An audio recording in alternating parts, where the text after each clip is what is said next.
साथियों नमस्कार, मैं अभिषेक आपका फिर से अपने इस YouTube चैनल 9 मेगा क्लासेज में स्वागत करता हूं। आज हम भारतीय संविधान में अनुच्छेद 21 के बारे में समझेंगे। हम यह समझेंगे कि यह हमारे संविधान में किस प्रकार से वर्णित थी और वर्तमान में इसकी कितनी व्यापक परिभाषा बनाई गई है। साथ ही हम ये समझने की कोशिश करेंगे कि इनमें क्या क्या चीज़ें समाहित हैं एवं कैसे समाहित की गई।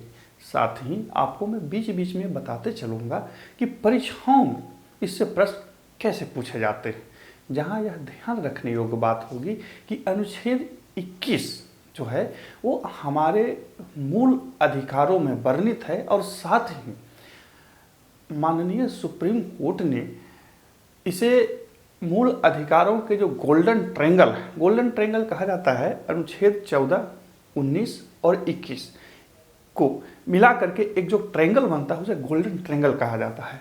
तो आखिर ये गोल्डन ट्रायंगल क्यों है, और साथ ही ये भी बताते चलूँगा कि अनुच्छेद 21 को अन्य अनुच्छेदों के साथ पढ़ने की जो परिपाटी है वो कब से प्रारंभ हुई। इन सबको समाहित रूप से आपके सामने आज मैं इस पर परिचर्चा करूंगा और साथ ही ये बताते चलूंगा कि इसमें जो प्रक्रिया अपनाई गई है, इसमें जो शब्दों को रखा गया है और कालांतर में माननीय सुप्रीम कोर्ट ने शब्दों को जो जोड़ा है वो कहाँ से जोड़ा है।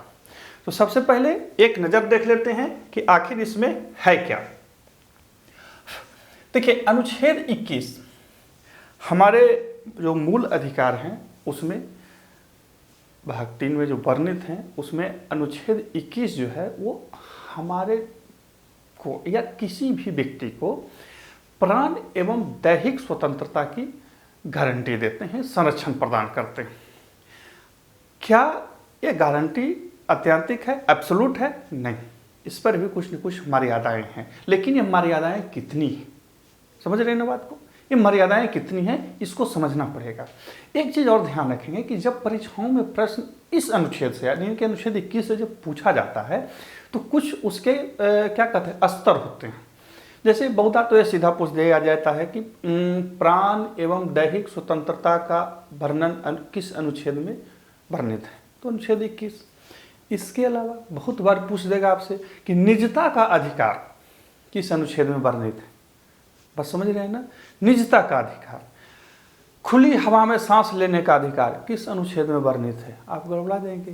तो उससे क्या होगी कि आप गड़बड़ाएं नहीं, इसलिए मैं ये कोशिश करूंगा कि एक व्यापक अर्थों में इसको आपको समझा सकूं, ताकि जब परीक्षाओं में आपसे पूछे तो आप इसको ध्यान रखें। साथ ही अगली बार जब संविधान की किताब को पढ़ने बैठे तो समझ सकें कि आखिर इसका दायरा कैसे माननीय सुप्रीम कोर्ट ने धीरे धीरे आगे बढ़ा दिया। तो देखिए, अनुच्छेद 21 क्या वर्णन करता है? प्राण एवं दैहिक स्वतंत्रता, protection of life and personal liberty. ठीक है, सीधा सीधा लग रहा है, एकदम छोटा शब्द है। कितना छोटा शब्द है, प्राण एवं दैहिक स्वतंत्रता।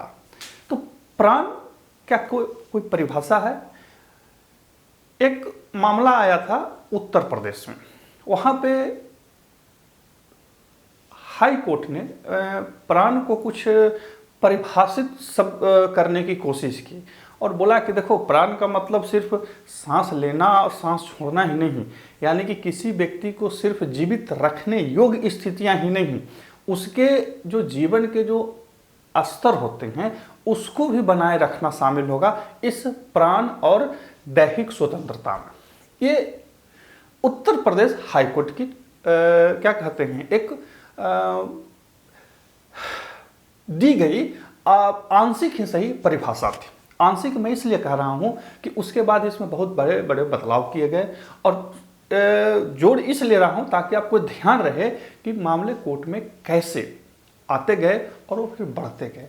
तो सबसे पहले इसमें वर्णित मामलों को देख लेते हैं, यानी कि शब्दों को देख लेते हैं और फिर देखेंगे उन मामलों को।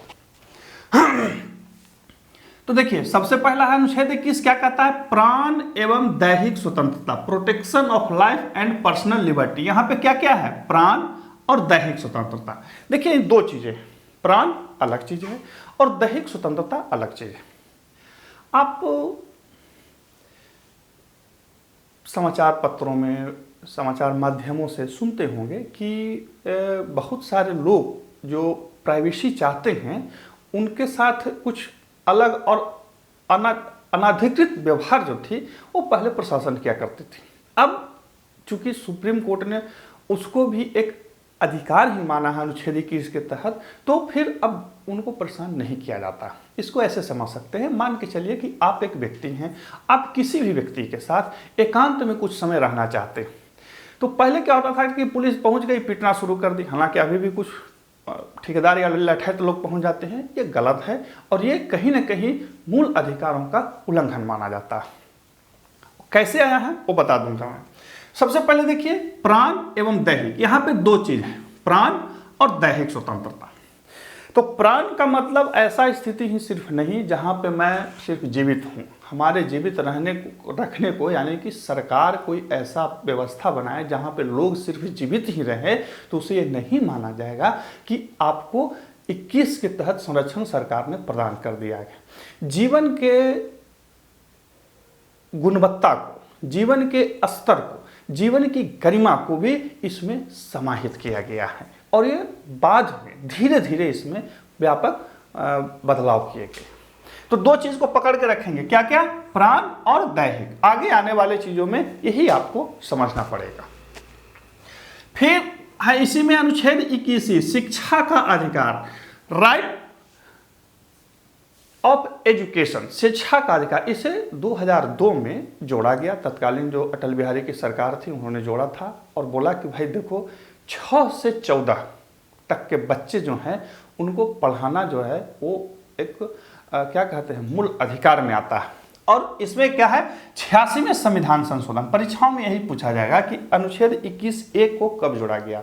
तो 86 में संविधान संशोधन 2002 के तहत इसको जोड़ा गया था और इसमें यही लिखा गया कि 6 से 14 वर्ष तक के बच्चों को निःशुल्क एवं अनिवार्य शिक्षा प्रदान किया गया। यानी कि 6 से 14 तक के जो बच्चे हैं उन्हें निःशुल्क और अनिवार्य शिक्षा प्रदान की जाएगी। यानी कि राज्य ऐसा व्यवस्था करेगा कि 6 से 14 तक के बच्चों को शिक्षा मिले और साथ ही निःशुल्क मिले। बाद में कालांतर में 2009 में ये भी लाया गया कि नहीं, शिक्षा सिर्फ मुफ्त का ही नहीं प्रदान करना है, एक उत्तम शिक्षा भी प्रदान करनी है। ऐसा नहीं है कि किसी को नाम लिखने के लिए, ब्लैक बोर्ड पढ़ने के लिए बता दिए और शिक्षित हो गया, नहीं, आपको एक सम्यक और उत्तम शिक्षा भी प्रदान करनी पड़ेगी। तो ये जो है ये मूल अधिकार है, किसी भी व्यक्ति को, बच्चे को दिया गया है, ये मूल अधिकार है। तो 21 कब जोड़ा गया, 2002 में किस संविधान संशोधन के तहत, 86 में संविधान संशोधन के तहत। अब पुनः आते हैं अनुच्छेद 21 के ऊपर। देखिए ये संविधान के शब्द हैं, पढ़िए इसको। ये लिखा है कि किसी भी व्यक्ति को मैंने गोल घेर रखा, उसके प्राण या दैहिक स्वतंत्रता से विधि द्वारा स्थापित प्रक्रिया के अनुसार ही वंचित किया जाएगा, अन्यथा नहीं। यहां पे कुछ चीजें क्या है, किसी भी व्यक्ति को प्राण एवं दैहिक स्वतंत्रता, यही जो प्राण दैहिक था, विधि द्वारा स्थापित प्रक्रिया के अनुसार ही वंचित किया जाएगा, अन्यथा नहीं। यहां पे क्या शब्द निकल के आ रहा है कि किसी भी व्यक्ति को, यहां पे व्यक्ति लिखा है, नागरिक नहीं।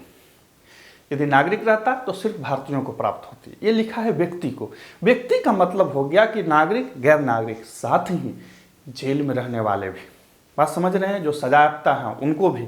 ऐसा नहीं है कि कोई व्यक्ति को 10 साल 20 साल 40 साल की सजा हो गई, आप उसको जेल में ठूंस दिए, काल कोठरी में बंद कर दिए, खाना पानी बंद कर दिए, नहीं। उसके साथ भी कुछ ऐसे व्यवहार किए जाएंगे जहां वो अपने जीवन को जी सके। आपको उसको भोजन देना पड़ेगा, आपको उसको रहने के लिए स्पेस देनी पड़ेगी, आपको उसको सोने के लिए बेड देना पड़ेगा, उनके जो नित्य क्रिया कर्म होते हैं उनके लिए समुचित व्यवस्था आपको करनी पड़ेगी। ये सारे जो हैं अनुच्छेद 21 में ही वर्णित हैं। हालांकि प्रारंभ में नहीं था, बाद में माननीय कोर्ट ने इसको फैलाया। तो ये मैंने सिर्फ इसलिए बता दिया कि परीक्षाओं में जब आपसे पूछे तो इसको ध्यान रखेंगे और इसको समझेंगे कि आखिर ऐसा क्यों होता है। अब कोई पूछ सकता है कि अरे जेल में सब तो कैदी है, इसको काहे के लिए इतना सुविधा दिए हुए, आपको देना पड़ेगा।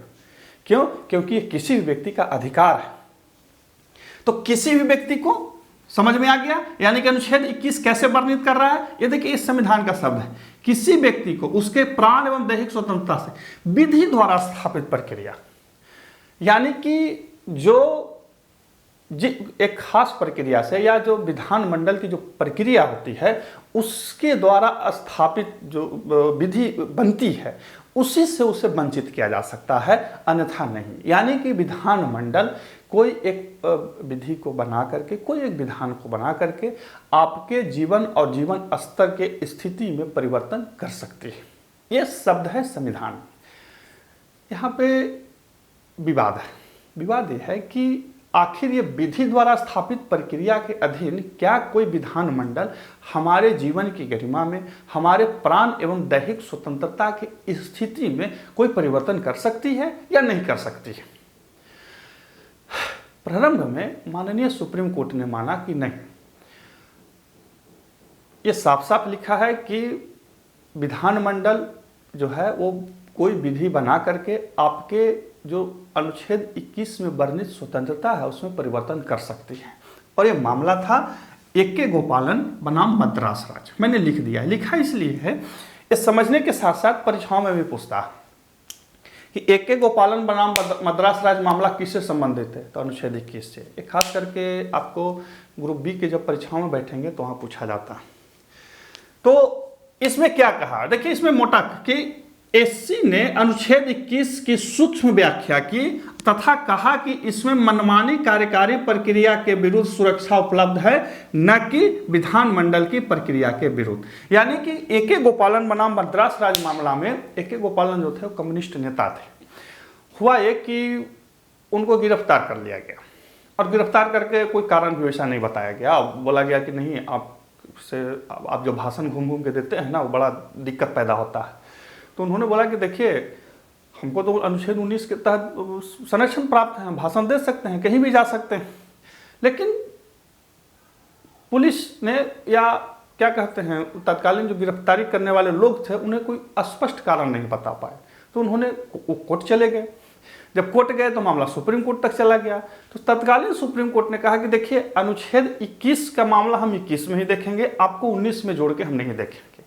इसीलिए हमने इसको लिखा सूक्ष्म व्याख्या की, यानी कि बोला कि देखिए इसमें प्राण एवं दैहिक स्वतंत्रता जो लिखा हुआ है उतने तक शामिल है, और साथ ही यह सिर्फ कार्यपालिका के विरुद्ध है, विधायिका के विरुद्ध नहीं है। विधायिका कोई भी नियम बना करके प्राण एवं दैहिक स्वतंत्रता पर प्रतिबंध लगा सकती है और उसमें कोई न कोई आक्षेप को कर सकती है। यह सुप्रीम कोर्ट का मानना था ए.के. गोपालन बनाम मद्रास राज्य मामले में। मामला गड़बड़ हो गया कि अब ये हो गया कि विधानमंडल ऐसा कोई भी कानून बना सकती थी जिससे हमारे प्राण एवं दैहिक स्वतंत्रता को प्रभावित किया जा सके, चूंकि माननीय सुप्रीम कोर्ट ने भी फैसला कर दिया। साथ ही इसी मामले में यानी कि ए.के. गोपालन बनाम मद्रास राज्य मामले में ये भी सुप्रीम कोर्ट ने बोला कि देखिए, जो अनुच्छेद के तहत आप हमारे पास आए हैं हम उसी को देखेंगे, हम दाएं बाएं नहीं देखेंगे। जबकि ए.के. गोपालन का कहना था कि देखिए, आप 21 को ही नहीं देखिए, 21 के साथ साथ 19 को भी देखिए, 22 को भी देखिए। तो सुप्रीम कोर्ट ने बोला कि नहीं देखिए, हम उतना नहीं देखेंगे, आप 21 के तहत आए हैं, हम 21 के तहत आए हैं, और 21 में लिखा हुआ है विधि द्वारा स्थापित प्रक्रिया। किसके द्वारा स्थापित प्रक्रिया? विधि द्वारा स्थापित प्रक्रिया। यानी कि विधि द्वारा स्थापित प्रक्रिया के तहत विधानमंडल इसमें हस्तक्षेप करेगी और हम कुछ नहीं करेंगे, आप अपना समझ लीजिए। ये एक मोटा मोटी बात। हालांकि जब मामलों में जाएंगे तो बहुत बड़ा मामला था, बड़े बड़े वकील थे, बड़े बड़े जज थे। उन जजों ने बाद में फिर बहुत बड़े क्या कहते हैं नाम वाले भी हुए। तो ये मामला वहाँ पे उठा और फिर कालांतर में पूरे देश में ये चीज़ धीरे धीरे आने लगी। अब चूंकि विधानमंडल को तो खुलेआम छूट मिल गई, वो किसी भी तरह के कोई भी कानून बना करके आपके प्राण एवं दैहिक स्वतंत्रता को प्रभावित कर सकता था। अब यहाँ पे समझिए कि आखिर कोई विधानमंडल हमारे प्राण एवं दैहिक स्वतंत्रता को कैसे प्रभावित कर सकता। तो आप सड़क पे चलते हैं, सड़क पे चलते हुए देखते होंगे कि पुलिस जो होती है वो इस बात को देखती है कि कोई व्यक्ति हेलमेट पहना है या नहीं पहना है। साथ ही सरकार ने कुछ नियम बना रखे हैं कि आपकी गाड़ी जो होगी वो ज़्यादा वायु प्रदूषण नहीं करेगी। साथ इसके अलावा कंपनियों पर भी बहुत सारे प्रतिबंध लगाए गए हैं कि भाई देखिए, आप इतना में जो कंपनी बैठा रहे हैं तो आपको 1/3 में वृक्ष लगाने होंगे, पेड़ लगाने होंगे। साथ ही प्रदूषण कम से कम हो, इसकी उचित व्याख्या, उचित क्या कहते हैं, आपको व्यवस्था करनी होगी। क्यों किया जाता है? क्योंकि यहीं पे ये चीज़ आता है कि आप कोई ऐसा कृत्य को बढ़ावा नहीं देंगे जिससे कहीं का भी वातावरण जो हो इतना खराब ना हो जाए कि लोगों का जीवन प्रभावित हो जाए।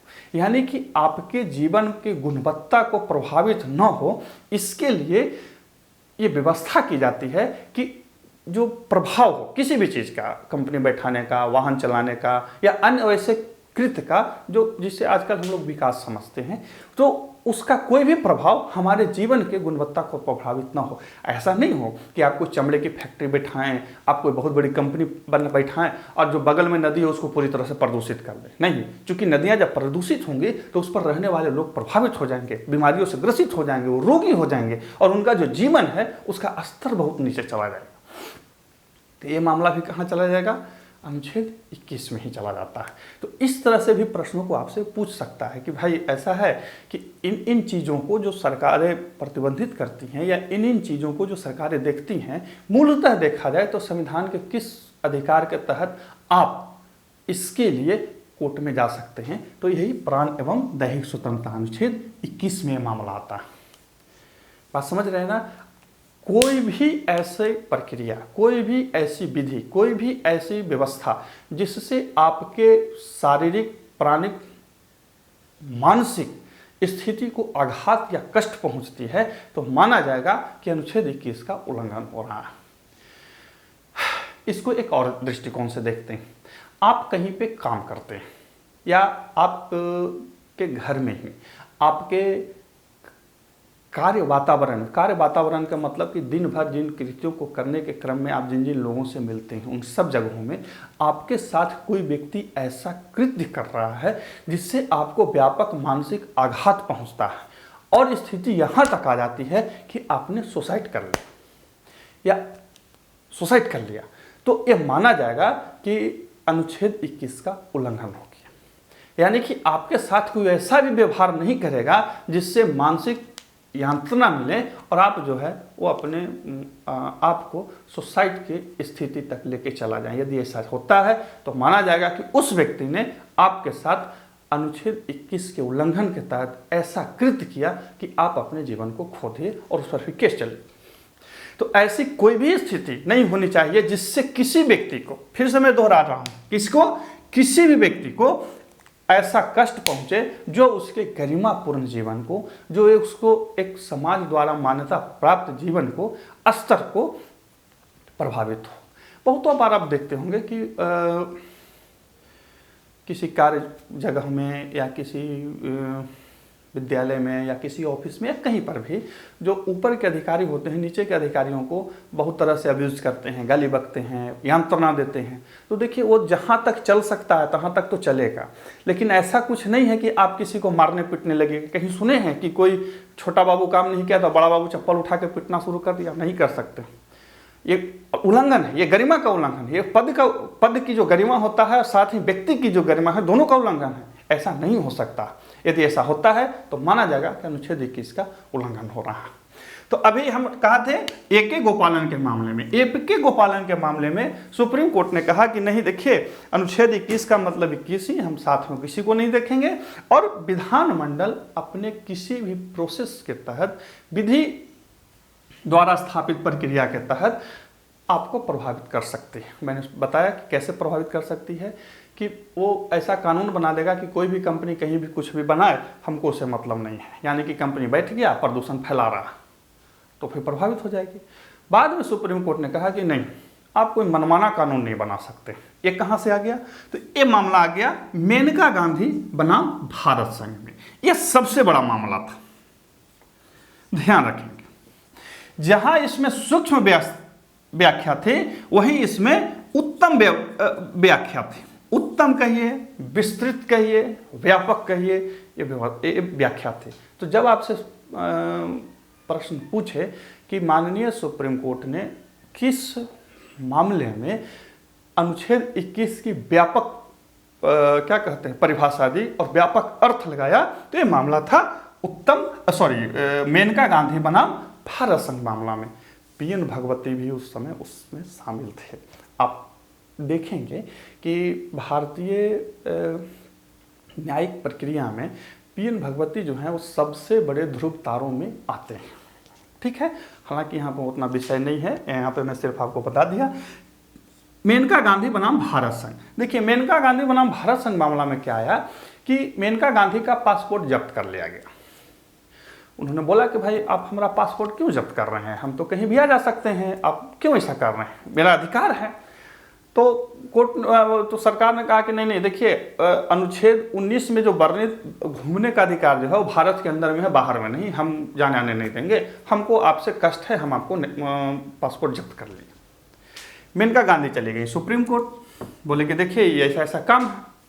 अब सुप्रीम कोर्ट ने कहा कि देखिए हमने जो उस समय अर्थ लगाया था, उस समय मतलब गोपालन मामला में, कि हम अनुच्छेद 21 को 19 के साथ नहीं पढ़ेंगे, लेकिन अब हम पलटते हैं, यानी कि अपने पूर्व के मामले से सुप्रीम कोर्ट जो था वो पूरी तरह से पलट गया और बोला कि नहीं, हम अनुच्छेद 21 को 19 के साथ, 14 के साथ, 22 के साथ, सब के साथ पढ़ेंगे और किसी भी वर्णित मूल अधिकारों को सिर्फ एक कानून के परिभाषा में नहीं देखा जा सकता है, उसको समग्र कानूनों के परिभाषा में, यानी कि अनुच्छेद 21 को सिर्फ अनुच्छेद 21 में ही नहीं, अनुच्छेद 21 को 22, 15, 17, 19 सब के साथ हम पढ़ेंगे और उसके बाद एक व्यापक और व्यवहारिक अर्थ लगाएंगे।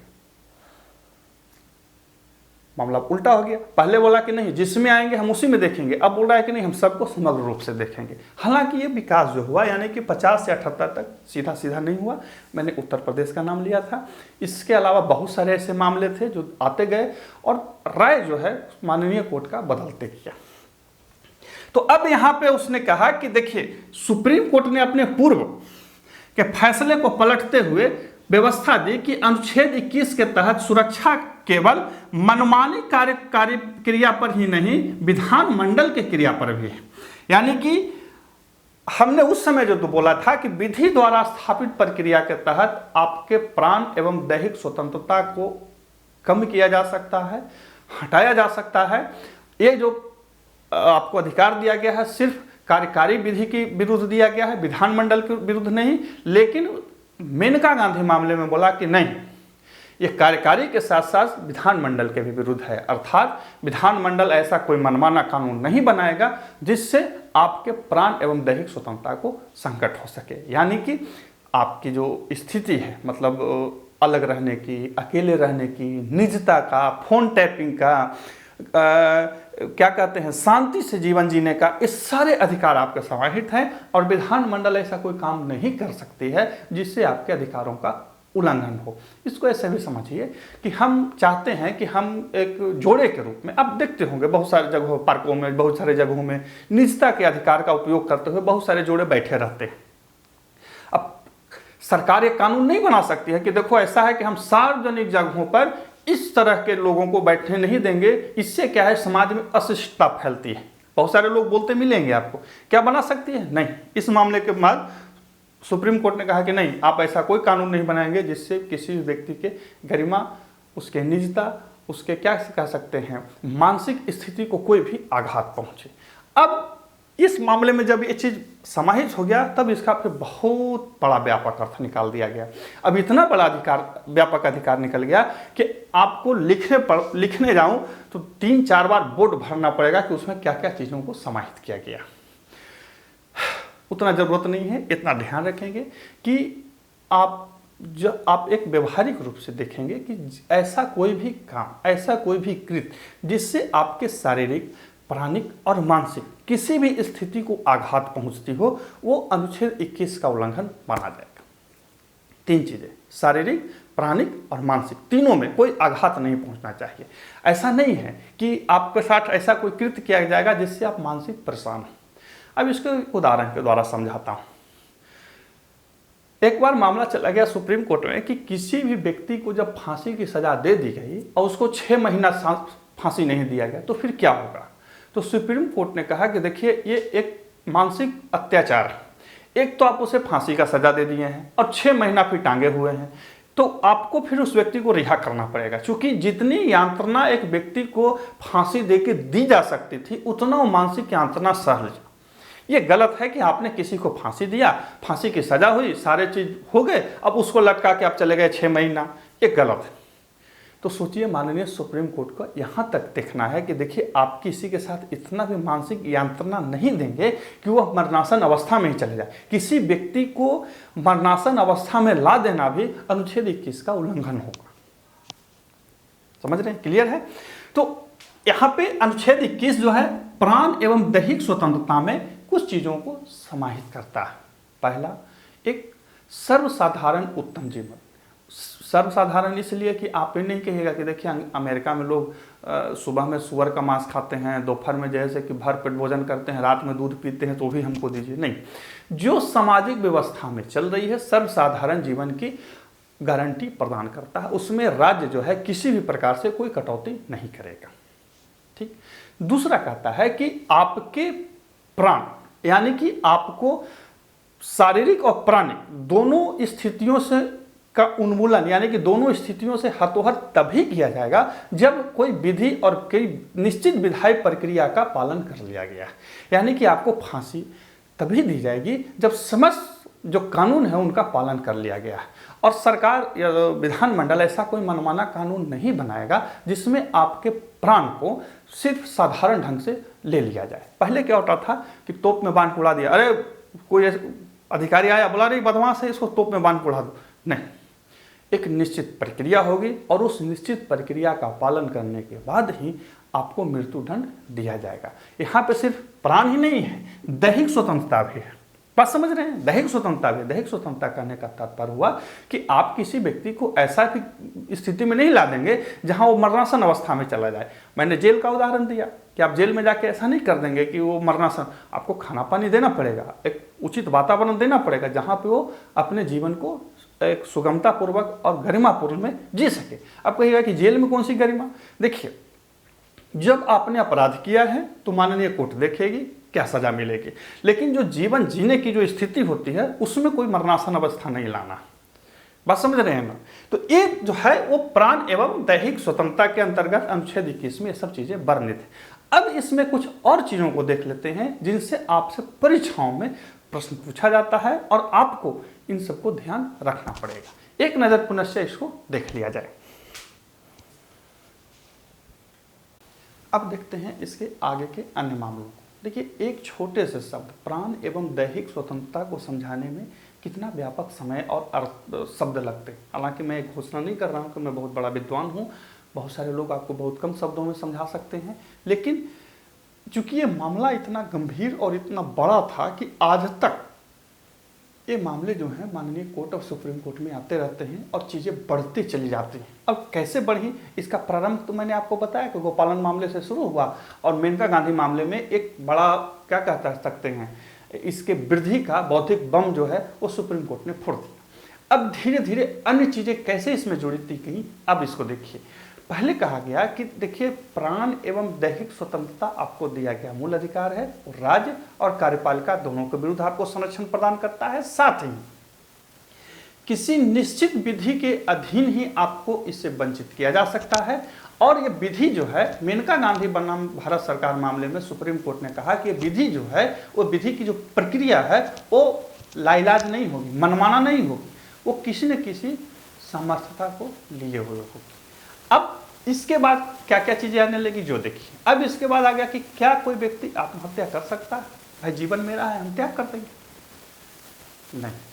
कुछ मामलों में कोर्ट ने कहा कि हाँ कर सकते हैं, कुछ मामले में कोर्ट ने कहा नहीं कर सकते। इसके अलावा अब कोई व्यक्ति मानसिक स्थिति, उस मानसिक स्थिति को प्राप्त कर चुका है जहां से वो वापस नहीं आ सकता है, उस मामले में।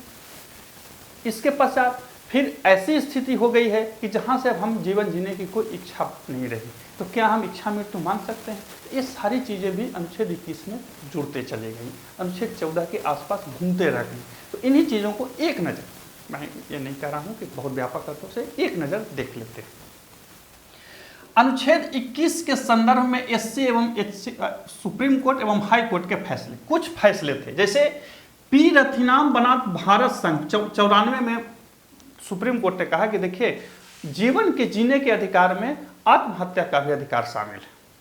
अब परीक्षाओं में जब आपसे पूछे तो ध्यान रखेंगे, पी रथिनाम बनाम भारत संघ मामला में सुप्रीम कोर्ट ने कहा कि देखिए आप जो हैं वो जीवन के जीने के अधिकार में आत्महत्या का भी अधिकार शामिल है, आप आत्महत्या कर सकते हैं। हुआ यह था कि किसी व्यक्ति ने आत्महत्या का प्रयास किया, वो बच गया तो पुलिस उसको पकड़ लिया। अब बोला कि अब तुमको दंड मिलेगा।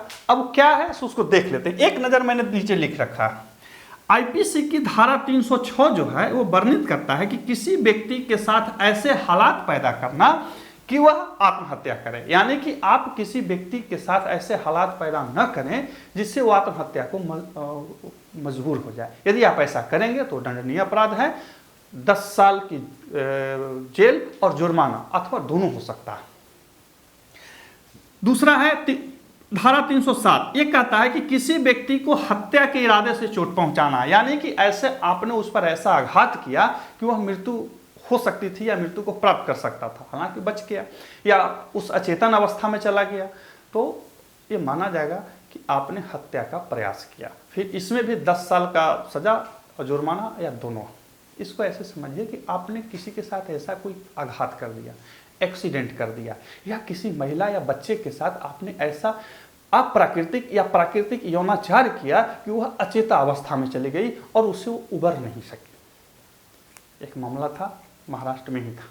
वहाँ पे क्या हुआ कि उस महिला के साथ उसके ही किसी आसपास के लोगों ने ऐसा व्यभिचार किया कि वो मरणासन अवस्था में चली गई। तो सुप्रीम कोर्ट में यहाँ पे 2 मामले आ गए। पहला कि उस व्यक्ति ने अटेम्प्ट टू मर्डर, यानी कि ऐसा कोई काम किया कि वह मरणासन अवस्था में चली गई। दूसरी कि वह अभी इस मरणासन अवस्था में चली गई कि वहाँ से वापस नहीं आ सकती थी, तो उसके लिए आया इच्छा मृत्यु वाला मामला। खैर उस मामले को मैं नहीं वर्णित कर रहा हूँ, मैं सिर्फ ये बता रहा हूँ कि कैसे कोई चीज़ें जो हैं वो समाहित हो जाती हैं। तो आईपीसी की धारा 307 कहता है कि किसी व्यक्ति को हत्या के इरादे से चोट पहुंचाना। चोट पहुंचाने का मतलब सिर्फ कटारी या गोली से मारना ही नहीं, अन्य कोई ऐसे मानसिक शारीरिक अत्याचार को भी करना जिससे सामने वाला व्यक्ति इतना सहम जाए, इतना डर जाए या कोमा में चला जाए कि वह लगभग मृत्यु को ही प्राप्त हो जाए, वो भी इसमें समाहित होगा।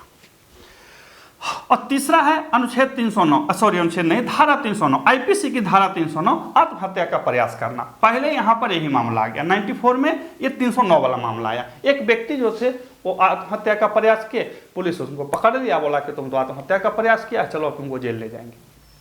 मामला गड़बड़ हो गया। कोर्ट ने कहा कि अरे भाई, एक तो मानसिक स्थिति से इतना परेशान है कि आत्महत्या कर रहा था, तुम उसको उठा के जेल में डाल दिया, ये तो किसी न किसी के साथ मानसिक अत्याचार हुआ। पुलिस का कहना था कि भाई देखिए 309 में लिखा हुआ है कि भाई ये इन्होंने आत्महत्या का प्रयास किया और हम इनको पकड़ दें। पुलिस तो कानून से बनी हुई। तब मामला धीरे धीरे बढ़ते बढ़ते चला गया ऊपर, और इस फैसले में यानी कि पी रथिनाम बनाम भारत संघ मामले में कहा कि भाई जीवन जीने के अधिकार में मृत्यु आत्महत्या का भी अधिकार है और कोई व्यक्ति अधिकार कर सकता है। यदि ऐसा करता है तो 300 आईपीसी के धारा 309 का उल्लंघन नहीं माना जाएगा। अब इसके और भी अर्थ निकाले जा सकते हैं। हम किसी व्यक्ति को उस स्थिति तक ला दें कि वो मर जाए, बाद में बोल देंगे कि वो तो आत्महत्या कर लिया, हम क्या कर सकते हैं, है ना। फिर इसमें बैठा एक बड़ा बेंच, ज्ञान कौर बनाम पंजाब राज्य मामला, ये 1996 में हुआ। इसमें कहा गया कि आत्महत्या के अधिकार को मूल अधिकार नहीं माना गया, यानी कि जो मामला पी रथिनाम में धारा आईपीसी की धारा 309 को रोका गया था, इसको पुनः जीवित किया गया। बोला कि नहीं, जीवन जीने के अधिकार में आत्महत्या का अधिकार शामिल नहीं है। यदि कोई व्यक्ति आत्महत्या करता है तो वह कानूनन अपराध ही माना जाएगा। किसमें? ज्ञान कौर बनाम पंजाब राज्य में सुप्रीम कोर्ट का साफ साफ मानना था। अब इसके बाद एक और मामला आया, सुप्रीम कोर्ट द्वारा अरुणा रामचंद्र शानबाग बनाम भारत संघ मामला, जो 2011 में आया था। वो जो मैंने आपको शारीरिक बलात्कार वाला घटना बताया था, वही था। इसमें निष्क्रिय इच्छा मृत्यु यानी कि पैसिव यूथेनेसिया को स्वीकार किया गया। अब समझ लीजिए कि आखिर ये इच्छा मृत्यु होती क्या है। जब कोई व्यक्ति उस स्थिति को प्राप्त कर जाए जहाँ से उसके जीवन जीने की कोई संभावना न बचे, शारीरिक, प्राणिक, मानसिक कुछ भी हो, तो वहाँ पर ये कह सकता है कि भाई देखिए हमको अब छोड़ दीजिए। आप गांव घर में रहिएगा तो देखिएगा कि बहुत सारे जो बुजुर्ग होते हैं, जब उनको डॉक्टर के पास ले जाइए तो डॉक्टर बोल देते हैं कि भाई एक काम करो, इनको घर ले जाओ, खिलाओ पिलाओ, यानी कि अब इनको इनके हालात पे छोड़ दो, जब मृत्यु होगी तब मृत्यु होगी। तो उसको कहा गया इच्छा मृत्यु।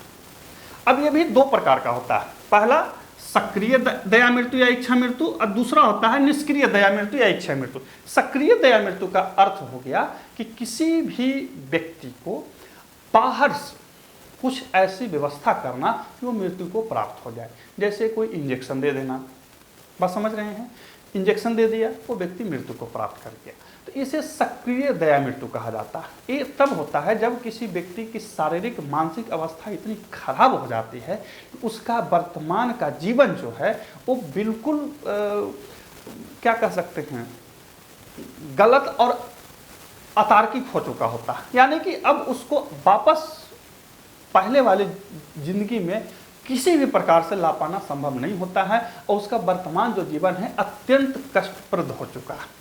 उस स्थिति में ये सक्रिय दया मृत्यु दी जाती है, यानी कि डॉक्टर जो है उनको कुछ बाहर से इंजेक्शन वगैरह, दवा वगैरह दे दिए और व्यक्ति मृत्यु हो गया, इसे सक्रिय दया मृत्यु कहा जाता है। और दूसरा होता है निष्क्रिय दया मृत्यु। निष्क्रिय दया मृत्यु का मतलब होगा कि हम किसी भी व्यक्ति जो कोमा में है या डॉक्टर के पास वेंटिलेटर पे है और हमने उसके सारे लाइफ सपोर्टिंग जो उपकरण है उसको वापस ले लिए और उसको छोड़ दिया। जो हमने पहले बोला कि गांव घर में क्या होता था कि जब कोई बुजुर्ग, बहुत बुजुर्ग हो जाते थे तो डॉक्टर के पास ले जाने पे बहुत बार डॉक्टर बोल देते कि अरे कहाँ लाए हो, ले जाओ इनको घर पर, राम नाम जपाओ, रखो, जब तक जिएंगे तब तक जिएंगे। तो ये निष्क्रिय दया मृत्यु, छोड़ दिया गया कि भाई ठीक है, आपने अपना जितना ज़िंदगी जीना था, जैसे जीना था जी लिया। ये बहुता होता क्या है ना कि कोई भी सिस्टम अब शरीर पर काम करता नहीं, तो उस स्थिति में क्या किया जा सकता है, उसको फिर वापस ले लिया जाता है। तो उसको कहा जाता है निष्क्रिय दया मृत्यु, यानी कि पैसिव यूथेनेसिया। तो सुप्रीम कोर्ट ने इस मामले में अरुणा रामचंद्र सानवाड बनाम भारत संघ मामला 2011 में पैसिव यूथेनेसिया को स्वीकार किया गया। ये कुछ तथ्य थे जो वर्तमान में प्रचलित हैं और परीक्षाओं में बहुत पूछे जाते हैं। मैंने इसलिए लिखा है, कोई आपको राम कहानी बनाने के लिए नहीं लिखा है, प्रश्न पूछे जाते हैं और ये आपको ध्यान रखना चाहिए। अब समझते हैं कि अनुच्छेद 21 में और क्या क्या चीज़ें समाहित हैं जिनसे आपको प्रश्न पूछे जाते हैं और जानकारी भी होनी चाहिए। अब देखते हैं अनुच्छेद में वर्णित कुछ और मामलों को जो आपसे परीक्षाओं में पूछा जा सकता है या पूछा जाता है और उसके बारे में समझ और जानकारी होनी चाहिए। मैंने पहले ही बोला था कि अनुच्छेद 21 लिखा हुआ सिर्फ है प्राण एवं दैहिक स्वतंत्रता, जो सर्वसाधारण परीक्षाओं में आपसे पूछा जाता है, लेकिन जब आप व्यापक अर्थों में इसमें जाएंगे तो बहुत सारी चीज़ें समाहित होती हैं। आपको सिर्फ इतना ही ध्यान रखना है कि प्राण एवं दैहिक में गरिमापूर्ण, विशिष्ट और उत्तम जीवन भी समाहित है। हालांकि जो आपको प्राप्त है उसी से सुरक्षा प्रदान की जाएगी, राज्य आपको प्रदान करने नहीं जाएगी। देखिए इसमें क्या क्या समाहित है, बट है तो बहुत सारी चीज़ें हैं, मतलब 40-50 चीज़ें हैं, उतना संभव नहीं था। जो कुछ मुख्य बातें थी हमने लिख रखी है ताकि आपको समझने में आसान। पहला, निजता का अधिकार। निजता का अधिकार भी जो था ना बड़ा विवादास्पद था, बाद में सुप्रीम कोर्ट ने बोला कि नहीं देखिए निजता का जो अधिकार है वो भी 21 के तहत प्राण एवं दैहिक स्वतंत्रता में शामिल है। यानी कि कोई व्यक्ति, 2 व्यक्ति, 4 व्यक्ति एकांत में रहना चाहते हैं तो आप उन्हें परेशान नहीं कर सकते।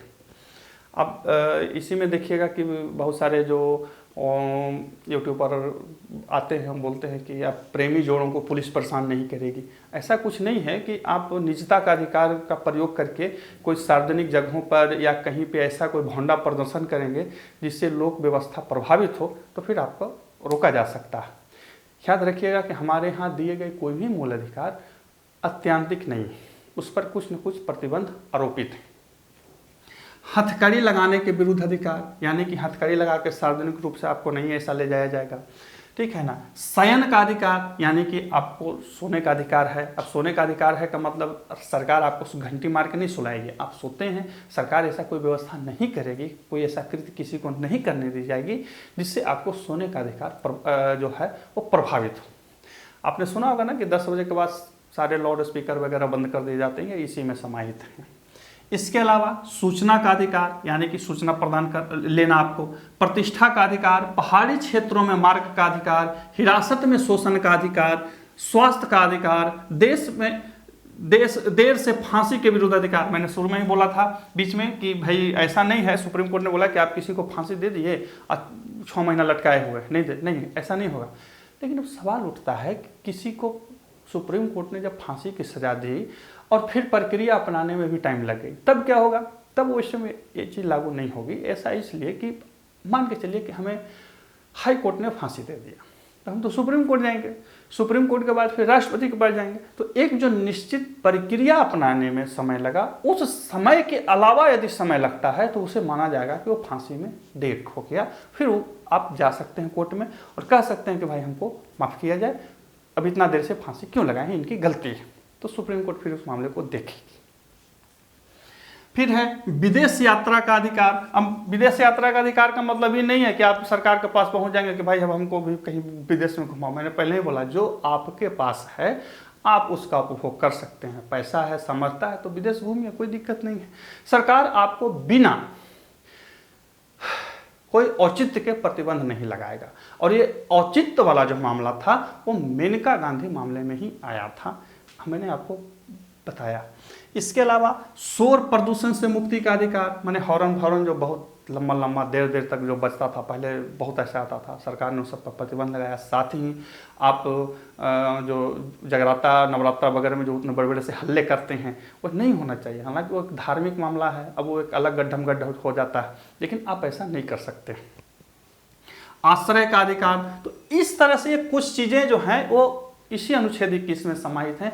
और ये सारे मामले जो हैं विभिन्न अपने निर्देशों में, विभिन्न अपने जजमेंट में कोर्ट और सुप्रीम कोर्ट हाई कोर्ट ने समाहित किए। बात समझिएगा। अब यहाँ पे कुछ 2 चीज़ें समझ लीजिए। अब बोले कि यार भाई ये 2 चीज़ क्यों समझा रहे हैं, परीक्षाओं में पूछ लेगा, खास करके पीसीएस के परीक्षाओं में पूछा जाता है, ध्यान रखें।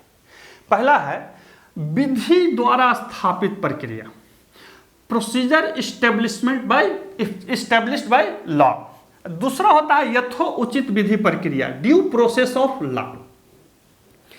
दोनों है तो लगभग एक ही, लेकिन दोनों में अंतर है। जब संविधान में अनुच्छेद 21 को समाहित किया जा रहा था तो बाबा साहब अम्बेडकर का मानना था कि देखिए आप शब्द लिखिए ड्यू प्रोसेस ऑफ लॉ, यानी कि यथोचित विधि प्रक्रिया।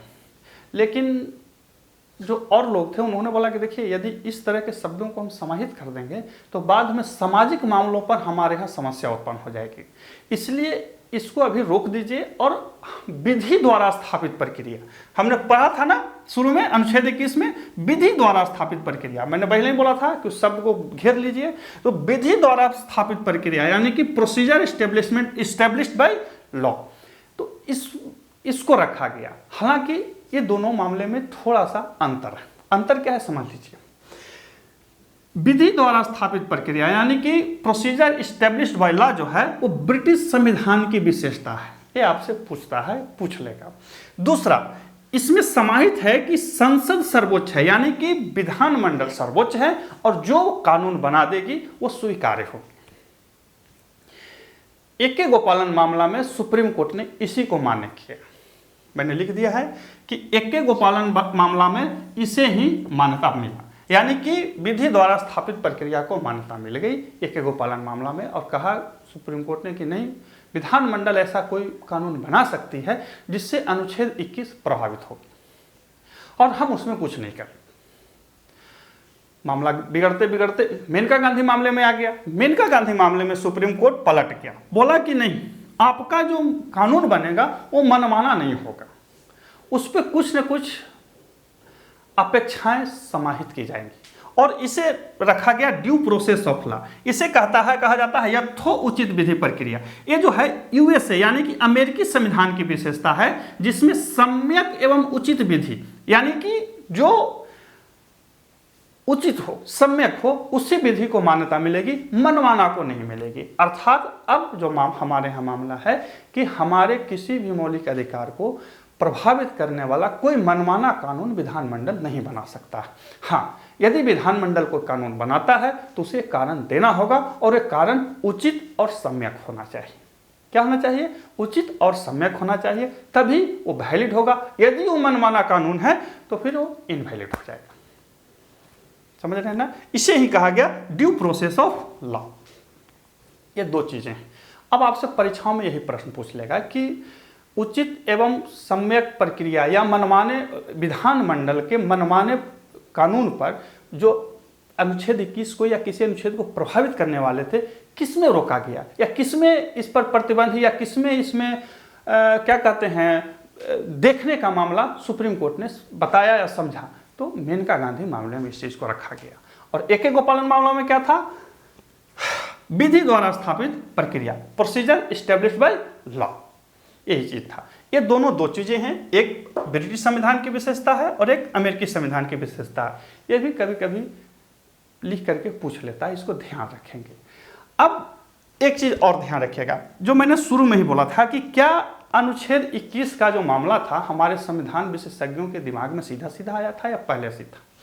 ऐसे तो अनुच्छेद 21 का जो थोड़ा सा व्याख्या था, भारत के जो उन्हें भारत सरकार अधिनियम 1935 जो आया था उसमें भी इसको रखा गया था। बोला गया कि देखिए, किसी भी व्यक्ति के प्राण को तब तक नहीं लिया जाएगा जब तक कि कोई विधायी या विधायी प्रक्रिया का पालन कर नहीं लिया जाएगा। अर्थात जो पहले अंग्रेज किसी को भी तोप से बांध उड़ा देते थे, अब ऐसा नहीं किया जाएगा, अब कुछ न कुछ उसके साथ प्रक्रिया अपनाई जाएगी। ये अनुच्छेद का जो अनुच्छेद 21 का जो कंसेप्ट था वो भारत सरकार अधिनियम 1935 आया था, उसमें भी ये चीज़ें समाहित थी। इसके अलावा मानवाधिकार का जो घोषणा पत्र था 1948 में आया था, उसमें भी ये चीज़ें थी कि भाई देखिए, किसी भी व्यक्ति को प्राण एवं दैहिक स्वतंत्रता प्रदान करना पड़ेगा। और यहाँ पे वहाँ पर भी ये शब्द लिखा गया, किसी भी व्यक्ति को। किसी भी व्यक्ति का मतलब हर एक व्यक्ति को, नागरिक हो, नागरिक नहीं हो, रोगी हो, स्वस्थ हो, जेल में हो, किसी भी व्यक्ति को। किसी भी व्यक्ति का मतलब किसी भी व्यक्ति को। देखिए, संविधान जब पढ़ेंगे तो उसके शब्दों को जरूर ध्यान रखेंगे। नहीं ध्यान रखेंगे तो परीक्षाओं में जब बैठेंगे और थोड़ा उसके व्यापक अर्थों में जब पूछता है तो आपको कन्फ्यूजन हो जाएगी। तो ये सारी चीज़ें जो थी ये अनुच्छेद 21 में ही समाहित थी। और भी बहुत सी चीज़ें समाहित होंगी और आगे आते भी रहेंगी, तो ये आपको ध्यान रखना है। तो ये था आज हमारा अनुच्छेद 21 से संबंधित वैसे सारे मामले जो वर्तमान तक में आए थे। मैंने उसे सार संक्षेप में आपको समझाने का प्रयास किया है, कोशिश की है। आशा है आपको अच्छा लगे। फिर मिलते हैं अगले वीडियो में, तब तक के लिए नमस्कार।